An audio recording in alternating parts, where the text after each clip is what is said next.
নমস্কার, welcome to Rini's dream world. আমি রিনি।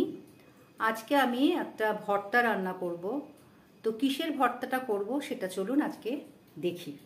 পটলের খোসাগুলোকে আমি এভাবে ধুয়ে নিয়েছি। ধুয়ে নিয়ে এবার আমি এটাকে সেদ্ধ করে নেব। আমি এর মধ্যে একটু লবণ দেব। সেদ্ধ করার সময় আমি এর মধ্যে একটু লবণ দিয়ে নেব। 5 মিনিট পর এটা আমি খুললাম ঢাকনাটা। এটা অনেকটা সেদ্ধ হয়ে এসছে। এবার আমি এটাকে জলটা ঝরিয়ে নামিয়ে নেব। কড়াই থেকে খোসাগুলোকে নামিয়ে আমি ভালো করে ঠান্ডা জল দিয়ে ধুয়ে এটাকে ঠান্ডা করে নিলাম। এবার আমি মিক্সিতে এটাকে বাটবো। আমি এখন মিক্সির মধ্যে খোসাগুলোকে দিয়ে দেব।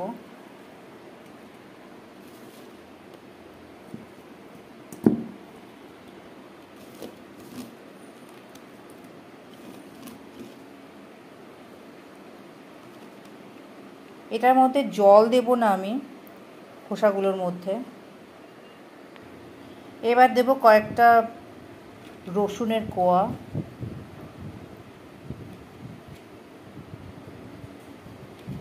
আর দেব অল্প একটু ছোট্ট একটু আদা, আর দেব এর মধ্যে সাদা সর্ষে বা হলুদ সর্ষে ছোট চামচের 2 চামচ।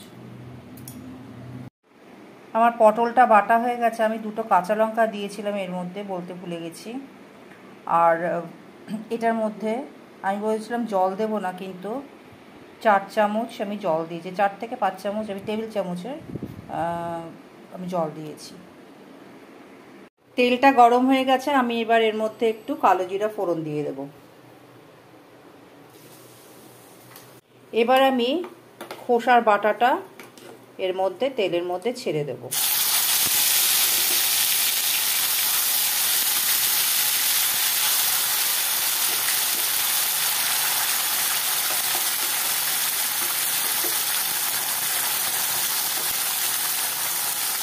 বাটার সময় আমি এই চামচেরই জল দিয়েছিলাম 5 চামচ মতন। 4 থেকে 5 চামচ জল দিয়েছিলাম।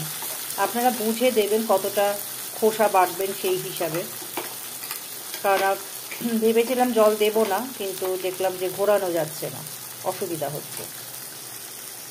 এবার এটাকে খুব ভালো করে নাড়াচাড়া করতে হবে যতক্ষণ না যে এটার মধ্যে থেকে তেল ছাড়ছে।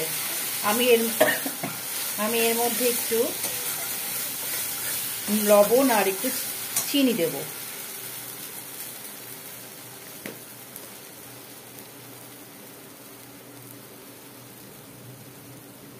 লবণটা বুঝে দেবেন আপনাদের নিজেদের স্বাদ অনুযায়ী, কতটা আপনারা করবেন সেই বুঝে।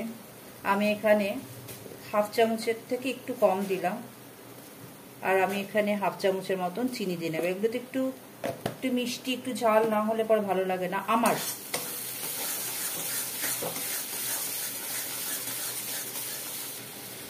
যে মিক্সিং বোলটাতে আমি বাটাটা বেটেছিলাম খোসাটা, সেটা ধুয়ে সেই জলটা একটু এর মধ্যে দিয়ে দিলাম। এবার এটাকে বেশ ভালো করে নাড়ানাড়ি করতে হবে, কারণ যতক্ষণ না এটা শুকিয়ে নেওয়া যায়।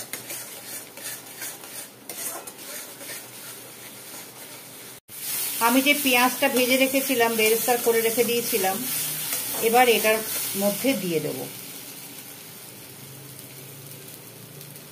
বেরেস্তা করাটা এমন কিছু ব্যাপার না, যারা জানেন না তারা আমার আগের ভিডিওটা দেখতে পারেন। খুবই সহজ। তেলের মধ্যে পেঁয়াজটা একটু কুচিয়ে ভেজে নেওয়া, ব্রাউন করে। আমি যে পেঁয়াজটা ভেজে রেখেছিলাম, বেরেস্তা করে রেখে দিয়েছিলাম, এবার এটার মধ্যে দিয়ে দেব। বেরেস্তা করাটা এমন কিছু ব্যাপার না, যারা জানেন না তারা আমার আগের ভিডিওটা দেখতে পারেন। খুবই সহজ। তেলের মধ্যে পেঁয়াজটা একটু কুচিয়ে ভেজে নেওয়া, ব্রাউন করে। খুব ভালো করে ভেজে নিতে হবে। আর আমি এর মধ্যে হলুদ দিলাম না। আপনারা যদি চান তাহলে হলুদ দিতে পারেন, আমি হলুদ দিলাম না। আর লবণটা আর মিষ্টিটা অবশ্যই দেখে নেবেন।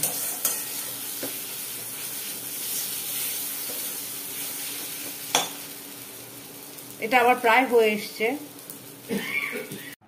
আমার পটলের খোসার ভর্তাটা এরকম দেখতে হয়েছে। কেমন লাগলো কমেন্টসে অবশ্যই জানাবেন। যারা যারা এই ভিডিওটা দেখলেন তাদেরকে অসংখ্য ধন্যবাদ। আর ভালো লাগলে পরে অবশ্যই করে খাবেন, কারণ সত্যি কথা যারা ভর্তা খেতে ভালোবাসে তাদের তো খুবই ভালো লাগবে। আমার তরকারি কেটে দেয়, এমন মোটা মোটা করে পটলের খোসা কাটে যে ফেলতে খুব গায়ে লাগে। সেই জন্য আমার মনে হলো যে এই রান্নাটা করলে কেমন হয়। তো মাঝে মধ্যেই আমি করি এবং ভীষণ ভালো লাগে, গরম ভাতের সাথে তো খুব ভালো লাগে খেতে, যাকে বলা যায় ইয়ামি। তো অবশ্যই রান্না করে খাবেন, নিরাশ হবেন না, বিশেষ করে যারা ভর্তা খেতে ভালোবাসেন। আগামী ভিডিওতে আবার একটা নতুন রান্না নিয়ে আসবো বা অন্য কিছু নিয়ে আসবো। ঈশ্বরের কৃপায় প্রত্যেকে ভালো থাকবেন। আর যারা যারা আমার চ্যানেলটাকে সাবস্ক্রাইব করেননি তাদের কাছে অনুরোধ রইল আমার এই চ্যানেলটা সাবস্ক্রাইব করার জন্য। আর লাইক বাটনটাতে একটা লাইক করলে পরে খুব ভালো লাগবে। আর কমেন্টসে জানাবেন কেমন লাগলো, কারণ আপনাদের কমেন্টস পড়তে আমার ভীষণ ভালো লাগে। ঈশ্বরের কৃপায় প্রত্যেকে ভালো থাকবেন। কালকে একটু বৃষ্টি হওয়াতে একটু স্বস্তি আজকে, সেই জন্য আমার মনে হলো এই রান্নাটা করি। তো প্রত্যেকে ভালো থাকবেন, আমার জন্য প্রার্থনা করবেন আমি যেন ভালো থাকি, সুস্থ থাকি। আগামী ভিডিওতে আবার দেখা হবে, ততক্ষণের জন্য বিদায় নিই। ভালো থাকবেন সবাই।